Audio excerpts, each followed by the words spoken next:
7वें अध्याय में ज्ञान विज्ञान योग का वर्णन।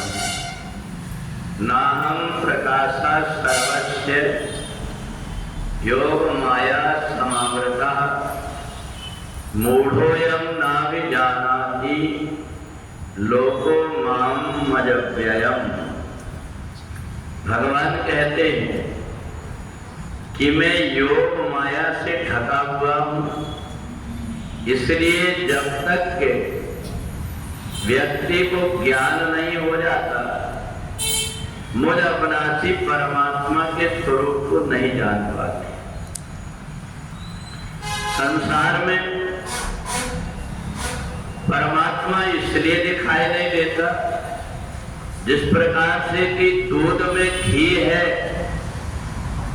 परंतु वो घी दिखाई नहीं देता। ये हम नहीं कह सकते कि दूध में घी नहीं है, परंतु दूध में हमें घी दिखाई नहीं देता। अगर घी देखना है तो उसकी विधि हमें पता होना चाहिए कि घी निकलता कैसे है। दूध को जमाना पड़ेगा, खाना पड़ेगा और फिर जो मक्खन निकलेगा उसको तपाना पड़ेगा, तब उसमें स्पष्ट रूप से घी दिखाई दे देता है। ऐसे ही भगवान ने कहा ये संसार में योग माया से मैं ढका हुआ हूं और इसलिए प्रत्येक व्यक्ति को आत्मा का ज्ञान नहीं हो पाता, क्योंकि वो बाहर बाहर घूमते रहता है। साईं तेरा तुझ में ज्यों पुष्पन में वास, कस्तूरी का मृग ज्यों फिर सूंघत घास। वो परमात्मा हमारे अंदर ही विद्यमान है।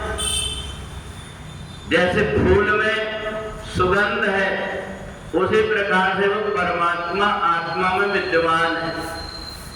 आपने सुना होगा कि कुछ ऐसे मृग होते हैं जिनकी कस्तूरी नाभि में होती है।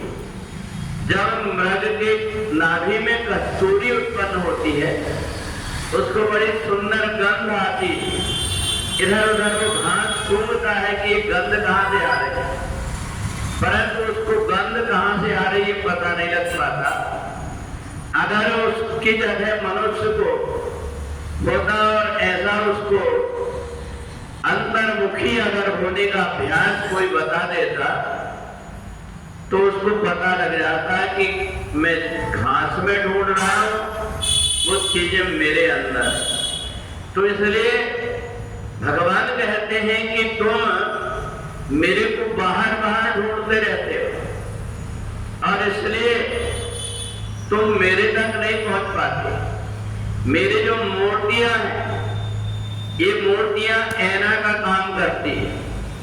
जब तुम भगवान की मूर्ति के पास में जाते हो तो अपने आप आंख बंद हो जाती है, पर आंख बंद करने के बाद में तुम पता नहीं कहां कहां खो जाते हो।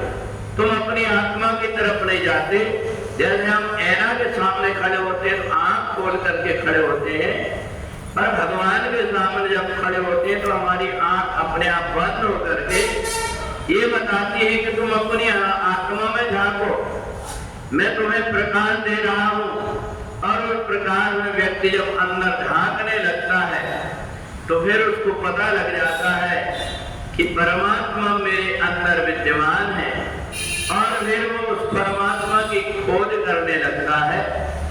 तो इसलिए जो अज्ञानी व्यक्ति है, मूर्ख व्यक्ति है, वो परमात्मा तक नहीं पहुंच पाता और इसलिए परमात्मा तक पहुंचने के लिए हम भगवान के चरित्रों का गायन करते हैं, हम गीता का पाठ सुनते हैं। हमारे जन्म जन्मांतर के जो पाप होते हैं वो गीता का पाठ सुनने से नष्ट हो जाते हैं और जो पर्दा पड़ा हुआ है हमारी आंख के सामने जिससे हम परमात्मा को नहीं देख पा रहे, वो पर्दा खुल जाता है। और इसलिए भगवान ने कहा कि अज्ञानी व्यक्ति मेरे को देख नहीं पाता, पर ज्ञानी व्यक्ति अपनी आंख के पर्दा को खोल करके और फिर मेरे को देख लेता है। तो इसलिए परमात्मा हमें दिखाई क्यों नहीं देता? तो कहते तुलसी या संसार को भयो मोतिया बिंद।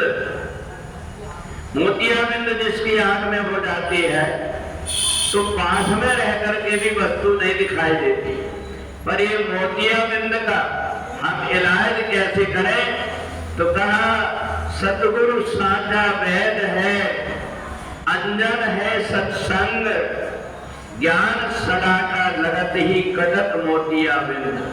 जिस समय पर हम कोई ज्ञानी महापुरुष की शरण में पहुंच जाते हैं तो उनके द्वारा जो हमें उपदेश दिया जाता है, जो सत्संग के माध्यम से बातें बताई जाती है, उन बातों को अपने जीवन में हम आचरण में ला करके और उस मोतिया बिंद को काट करके परमात्मा को देख लेते हैं। इसलिए गीता में प्रारंभ से विषाद से लेकर के मोक्ष तक की पूरी बातें बताई गई है। तो इसलिए जो भगवान की गीता का पाठ करता है उसकी धीरे धीरे अज्ञान दूर होकर के उसकी ज्ञान की आंख खुल जाती है। बोले वृंदावन बिहारी लाल